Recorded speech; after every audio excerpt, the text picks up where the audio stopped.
When St. Paul writes a letter to the Thessalonians, to the Ephesians, or to Timothy, it's usually along the lines of, I, Paul, an apostle of Jesus Christ, to the church in Corinth, to Timothy. And then he says usually a lot of thanksgiving and compliments to their faithfulness and to their generosity. But then we get to Galatians, if you haven't noticed. It's Paul, an apostle of Jesus Christ, grace to you, and I have a bone to pick with you. He goes right into it in verse 6 in chapter 1, goes right into it. Paul's very upset writing this letter. So what's going on? So first of all, the Galatians, Galatia, is a region, not a city, a region in modern day Turkey. And again, as with all of St. Paul's letters, we often have to play Jeopardy. So what do I mean by that? Well, we are given the answer, and we got to figure out the question. So Jeopardy's, they give you the answer, and you have to answer in the form of a question, right? Because you got to figure out the question. All right.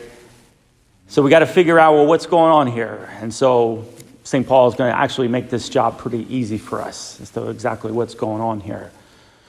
There are people in the region spreading a false gospel. Spreading a false gospel. And what is this false gospel? Well, it's pretty much this. That faith in Jesus Christ is insufficient for salvation, meaning that we need more. And what is the more that we need? We need to practice the Mosaic law. And in this case in particular, circumcision is just as important as faith in Jesus Christ. You need it. And St. Paul's having none of this. And so as we go through the letter, the first chapter is dealing with his defense of his apostleship. And how does he defend his apostleship? He recalls the passage in Acts of the Apostles of his conversion story, which, if you notice, is a little bit different than how Acts of the Apostles portrayed. In Paul's own words, there's a 3-year period where after his vision with Christ, he goes into the Arabia desert. And again, most likely trying to figure out what in the world just happened to him. Because remember, Paul was a strong defender and advocate of the law, so much so that he was persecuting Christians because they believed that they were driving fellow Jews away from the Mosaic law.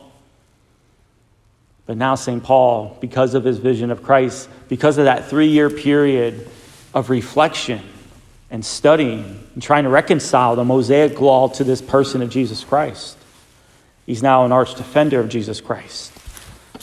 And then in today's first reading, St. Paul recalls what? The Council of Jerusalem. So in the Acts of the Apostles, the Council of Jerusalem, where it made that definitive statement about what? About the importance and the priority and the primacy of faith in Jesus Christ over the works of the law, that you don't have to follow the Mosaic law to be saved now. You don't have to be circumcised to be saved now. But it's now all in relationship, and into that key word yesterday, a key word, covenant. Yesterday in my study series. Covenant, relationship. There it is. And so briefly, St. Paul goes and says how he calls out Cephas, how he calls out Peter. Why? Well, because Peter, he was associating with the Gentiles. Peter was eating with the Gentiles.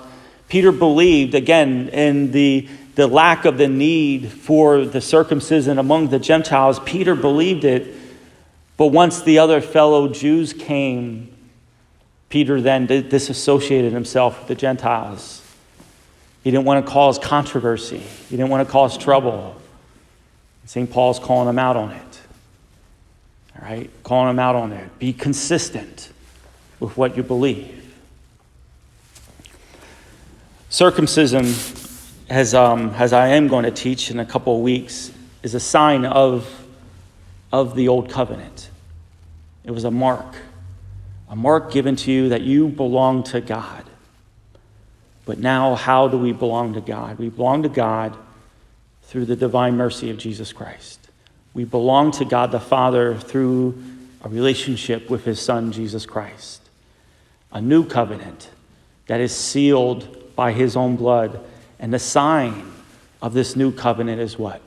Is our sacrament of baptism. So let us not neglect or downplay the promising role of our faith in Jesus Christ. It is the means in which we are saved. May God bless you.